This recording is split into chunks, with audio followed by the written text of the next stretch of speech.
Treven Ma'ae played at Baylor, defensive lineman. He was on our post-game show, I think, once or twice. He was always available when it comes to media opportunities, and he is headed to at least the NFL, the draft, and he joins us. There you are, Treven Ma'ae with us on 365 Sports. Treven, that you put out the note about moving on to the next level. How much do you have to manage when you go to do that? That's your next opportunity, but how, is it confusing? Is it complicated? What? First, I just want to say thank you for having me on. I appreciate it every time, having this opportunity to talk with you guys. So with that said, it's new. It's a lot. It's kind of like, for me, it was kind of like when I chose to enter the portal. Just the unknown, the wondering, and there's a lot of new things to come in the next few months. So just trying to stay with it and put my head down and work. So, Treven, what is ahead of you now and immediately? Like, it's working out, it's meeting with scouts, it's all of that. What's your plan? Are you going to go somewhere and do it, like at one of these facilities? Are you going to stay here? What's your plan?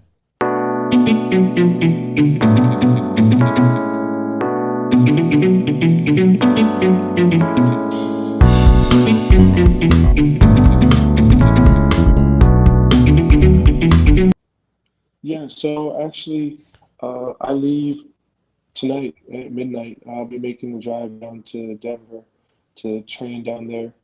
And I have things worked out with my agent as far as that.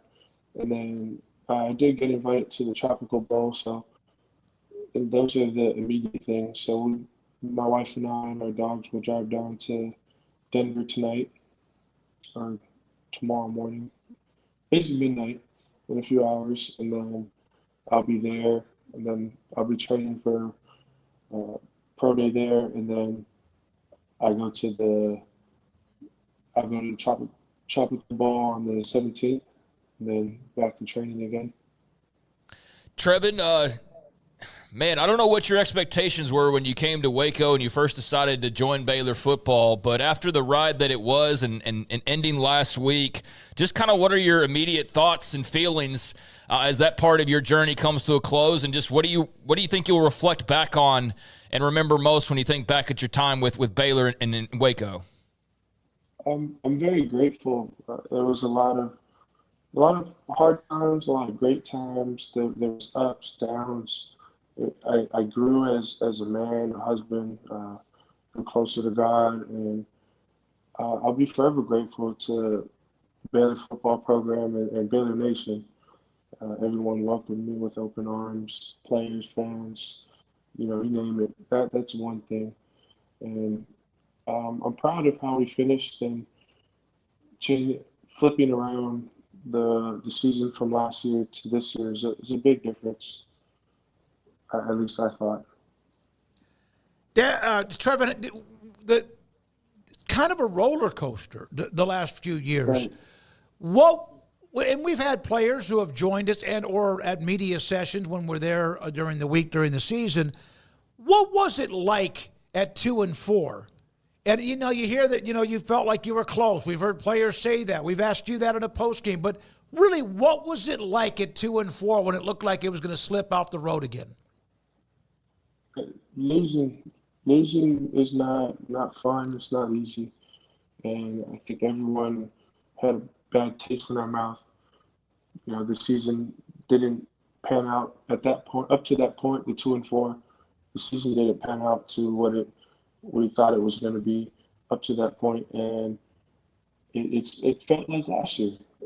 I thought that was the team. Certainly, a lot of people felt that, but the difference was myself, other people, a lot of the older guys on the team really pushed that out of the locker room and said, we're going to change the program and the culture and the rest of the season. We worked too hard for this to let it slip. Do you think there were any players that maybe we don't think about that were as much a part of the leadership? And I'm not saying there was 2 or 5, but were there a couple of players that maybe were as involved in making sure this thing stayed focused that we may not know about? Certainly, there's people. Sawyer's one of the biggest leaders on the team.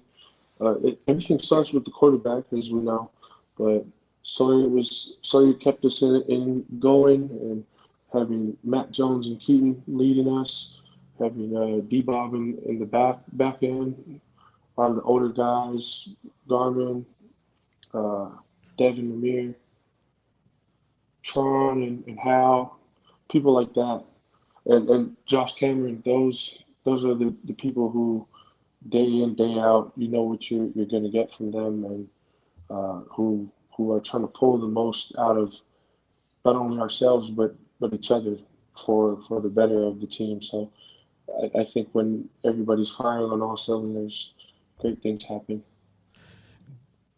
How did the dynamic work? Usually, when a team is coming off the kind of season that you guys had in 2023, and then you start 2-4, you know, the mood in the locker room, the coach is like, you can't get everybody bought in. No matter how much you like the coach, it's just like the losing has just kind of permeated your soul, and you can't get it out.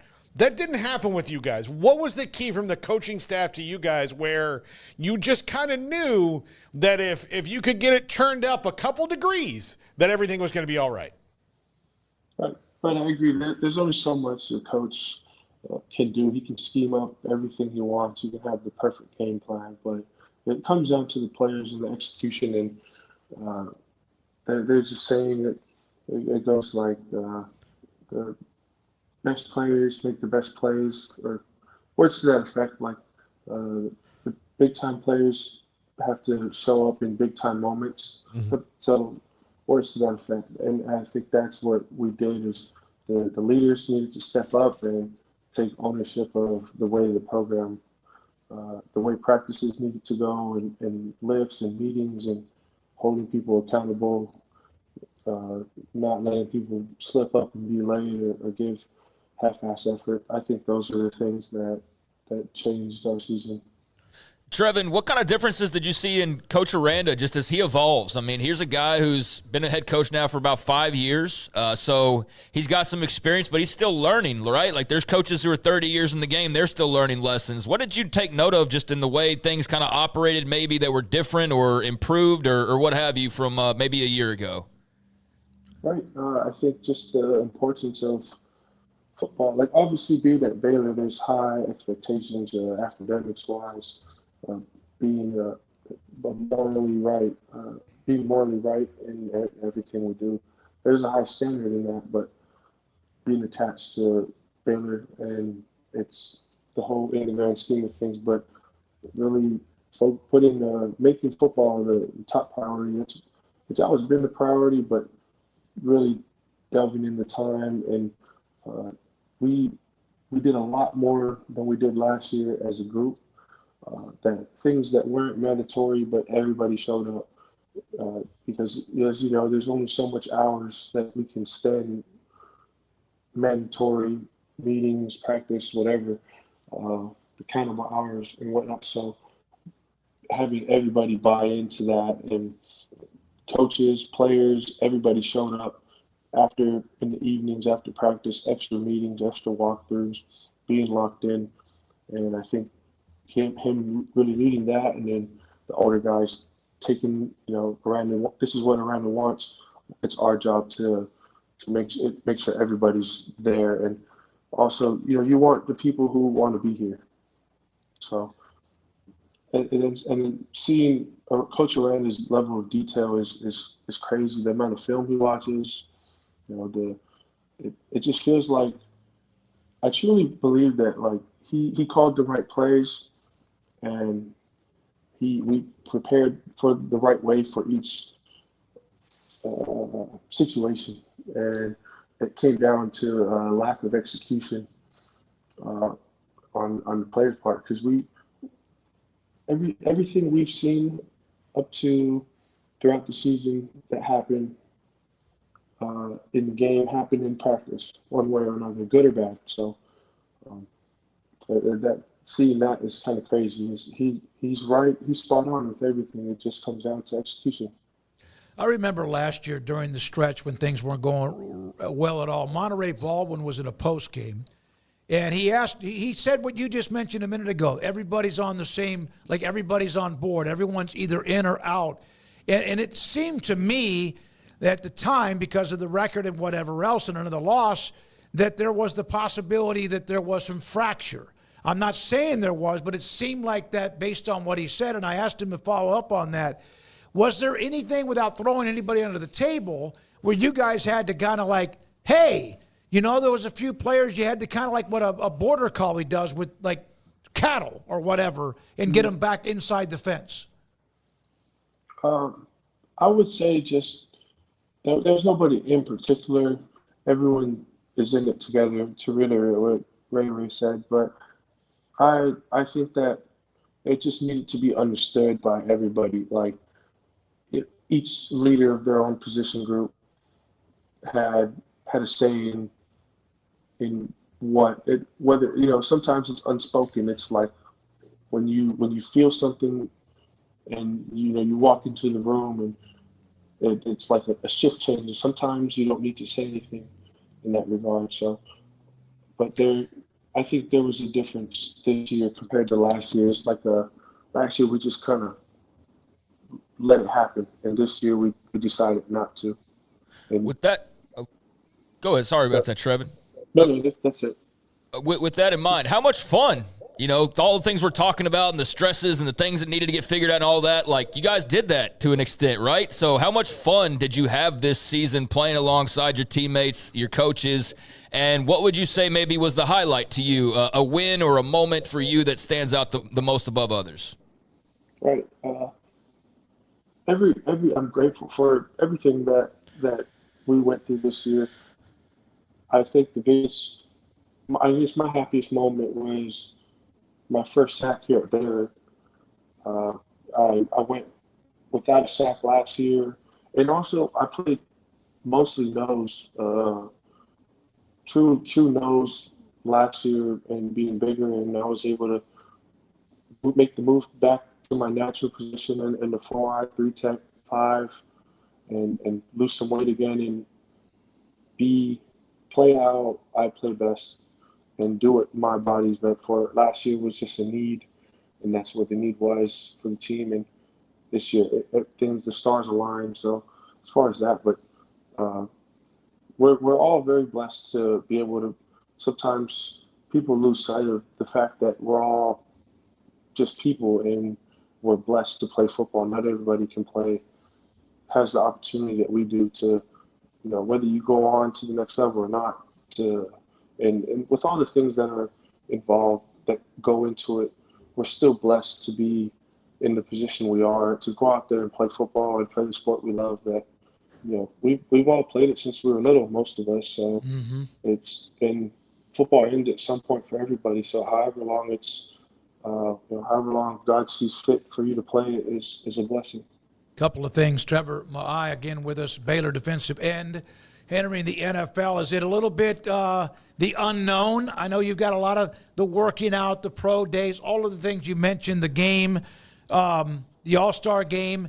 What is it like all of a sudden is unknown? You've kind of moved around, but now this is a different part of your life, a career that might be in the NFL. What's that feel like? Right. It's a lot. I guess right now it's like the transition is putting in work and seeing it through. I believe that I can play in the next level, and I don't see any reason why I can't. As far as playing football on the field, off the field, everything that goes into it, I pride myself on that. So